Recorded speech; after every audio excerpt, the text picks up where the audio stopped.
തിരികെ തെരഞ്ഞെടുപ്പ് വാർത്തകളിലേക്ക് തന്നെയാണ്. ഇനി 3 നാൾ മാത്രമാണ് പാലക്കാട് തെരഞ്ഞെടുപ്പിനായി ശേഷിക്കുന്നത്. പ്രചാരണം ശക്തമാക്കുകയാണ് മുന്നണികൾ. LDF ക്യാമ്പിനെ ആവേശത്തിലാക്കിയ മുഖ്യമന്ത്രി ഇന്ന് പാലക്കാടെത്തി. നേമത്തും തൃശൂരിലും BJPക്ക് അക്കൌണ്ട് തുറക്കാൻ അവസരം നൽകിയത് കോൺഗ്രസ് ആണ് എന്ന് മുഖ്യമന്ത്രി പറഞ്ഞു. സർക്കാരിന്റെ വികസന പ്രവർത്തനങ്ങൾ മുന്നോട്ട് കൊണ്ടുപോകാൻ പറ്റിയ ശക്തനായ സ്ഥാനാർത്ഥിയാണ് P. സരിൻ എന്നും മുഖ്യമന്ത്രി പറഞ്ഞു.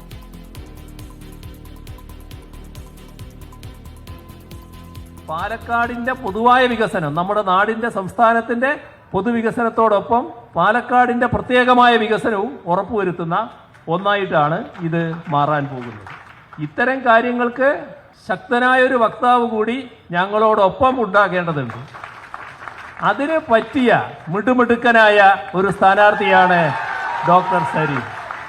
ആ സരിനെ ഞങ്ങളുടെ കൂട്ടത്തിലേക്ക് അയക്കുക, ഈ കാര്യങ്ങളെല്ലാം ഇവിടെ നിർവഹിക്കുന്നതിന് വേണ്ടി.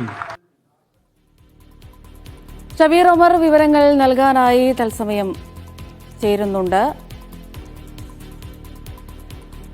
ഷബീർ, ഇന്നിപ്പോൾ P. സരിനായി മുഖ്യമന്ത്രി പാലക്കാട് എത്തിയിരിക്കുകയാണ്. നമുക്കറിയാം, കോൺഗ്രസിൽ ഉണ്ടായിരുന്ന സമയത്ത് മുഖ്യമന്ത്രിക്കെതിരെയൊക്കെ ഘോരഘോരം പ്രസംഗിച്ച വ്യക്തിയാണ് P. സരിൻ. ഇന്ന് പ്രചാരണത്തിനായി മുഖ്യമന്ത്രി നേരിട്ടെത്തിയപ്പോൾ എന്തൊക്കെ കാര്യങ്ങൾ അദ്ദേഹം പറയുന്നുണ്ട്? പ്രചാരണം, LDFന്റെ പ്രചാരണം എവിടെ എത്തി നിൽക്കുന്നു?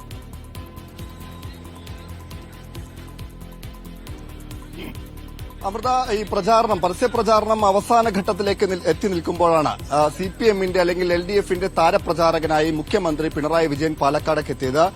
ഇന്ന് രാവിലെ ആയിരുന്നു അദ്ദേഹത്തിന്റെ ആദ്യ പ്രചാരണ പരിപാടി. മേപ്പറമ്പിലായിരുന്നു മുഖ്യമന്ത്രി ആദ്യം സംസാരിച്ചത്. ഈ വേദിയിൽ മുഖ്യമന്ത്രി സംസാരം തുടങ്ങിയ ഘട്ടത്തിലാണ് LDFന്റെ സ്ഥാനാർത്ഥി ഡോക്ടർ P. സരിൻ ഇവിടേക്ക് എത്തിയത്. സരിൻ എത്തിയ ഉടനെ അദ്ദേഹം മുഖ്യമന്ത്രി സരിനെ കുറിച്ച് സംസാരിച്ചു. ശേഷം സരിനെ ആശ്ലേഷം ചെയ്ത് ശേഷം സരിന്റെ കൈ പിടിച്ചുയർത്തിയാണ് പിന്നീട് മുഖ്യമന്ത്രി സംസാരിച്ചത്. ഇതുവരെയുള്ള എല്ലാ സരിൻ പറഞ്ഞതും പറഞ്ഞു വെച്ചതെല്ലാം നമുക്കറിയാം. അതെല്ലാം തന്നെ ഒഴിവാക്കിക്കൊണ്ട് പുതിയ CPMന്റെ അല്ലെങ്കിൽ CPMന്റെ സ്വതന്ത്ര സ്ഥാനാർത്ഥിയായി സരിനെ CPM കേഡർമാർക്കിടയിൽ, പാർട്ടി പ്രവർത്തകർക്കിടയിൽ, അനുഭാവികൾക്കിടയിൽ മുന്നിൽ വെക്കുകയായിരുന്നു മുഖ്യമന്ത്രി പിണറായി വിജയൻ. അതിനുശേഷം അദ്ദേഹം പറഞ്ഞത് CPMന്റെ അല്ലെങ്കിൽ LDFന്റെ സർക്കാരിന്റെ ഭരണ നേട്ടമായിരുന്നു അദ്ദേഹം കാര്യമായി പറഞ്ഞത്. അതിൽ എണ്ണിയാണ് അദ്ദേഹം ഓരോന്നും പറഞ്ഞത്. ഒപ്പം തന്നെ കേന്ദ്ര സർക്കാരിന്റെ നയങ്ങളെക്കുറിച്ചും അദ്ദേഹം ഈ പ്രസംഗത്തിൽ വിമർശിച്ചു. ശേഷം പാലക്കാടിന് സവിശേഷമായി ഇതുവരെ നൽകിയ വികസന പ്രവർത്തനങ്ങൾ, അതിനുശേഷം ഇനി ഭാവിയിൽ നൽകാനുള്ള വികസന പദ്ധതികളടക്കം അദ്ദേഹം വിശദീകരിച്ചു. ശേഷം അദ്ദേഹം പറഞ്ഞത് ഈ പദ്ധതികളുടെ പൂർത്തീകരണത്തിന്, LDF സർക്കാരിന്റെ യാകെയുള്ള മുന്നോട്ടുള്ള പ്രവർത്തനത്തിന്, വികസനത്തിന്റെ മുന്നോട്ട് കൊണ്ടുപോക്കിന് സരിനെ കൂടി വിജയിപ്പിക്കണമെന്ന് അഭ്യർത്ഥിച്ചുകൊണ്ടാണ് അദ്ദേഹം പ്രസംഗം അവസാനിപ്പിച്ചത്. ഇതോടൊപ്പം തന്നെ അദ്ദേഹം പേപ്പറമ്പിൽ സംസാരിച്ചപ്പോൾ ശ്രദ്ധിക്കേണ്ട കാര്യം, അദ്ദേഹം വിശദീകരിച്ച് പറഞ്ഞ ഒരു കാര്യം, BJP കോൺഗ്രസ് ഡീൽ നടക്കുന്നു, അല്ലെങ്കിൽ BJP കോൺഗ്രസ് ഡീൽ ഇപ്പോഴുള്ളതല്ല, നേരത്തെ തന്നെ ഉണ്ട് എന്ന് സ്ഥാപിക്കാനുള്ള ശ്രമം കൂടി മുഖ്യമന്ത്രിയുടെ ഭാഗത്തുനിന്നുണ്ടായി. അദ്ദേഹം അത് വിശദീകരിച്ചത് EMS മത്സരിച്ച കാലത്ത്, ഒപ്പം തന്നെ AKG മത്സരിച്ച കാലത്തടക്കം ജനസംഘം സ്ഥാനാർത്ഥിയെ പിൻവലിച്ച് CPMനെതിരെ മത്സരിച്ച ചരിത്രം കോൺഗ്രസിനുണ്ട്. അതേ ആവർത്തനമായിരുന്നു നേമത്തും തൃശൂരും സംഭവിച്ചത്. നേമത്ത് കോൺഗ്രസ് BJP സഹായിച്ചു, ഒപ്പം തന്നെ തൃശൂരിലും BJPയെ കോൺഗ്രസ് സഹായിച്ചു. അത് വോട്ട് കണക്കടക്കം വിശദീകരിച്ചാണ് മുഖ്യമന്ത്രി പറഞ്ഞു വെച്ചത്.